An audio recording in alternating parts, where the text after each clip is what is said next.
তুমি কি বানাচ্ছ? আমি কি বানাচ্ছি? আমি বানাচ্ছি এখন তোমার জন্য শসার তরকারি আর বানাবো চিকেন। দাও আমি দেখাই।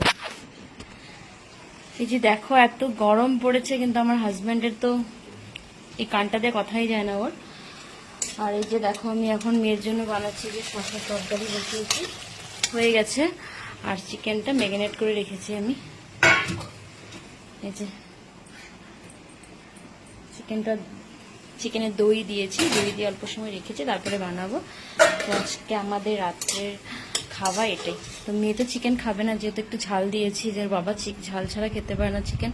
আর দেখো আমি কিরকম ঘেমেছি গরমে, দেখো ওতে মাথাটা তো পুরো ভিজে গেছে, যে এত গরম পড়েছে, মানে অস্বাভাবিক গরম। চিকেন খাবে?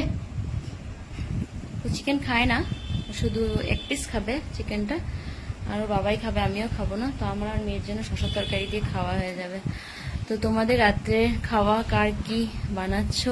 এখন মনে হয় টাইম হয়ে গেছে, কয়টা বাজে? এখন তো 8:15 হয়েছে, এখন টাইম হয়েছে সবাই বানানোর জন্য। তো আমি এখন বানাচ্ছি, তো তোমরাও বানাও। Bye bye, tata.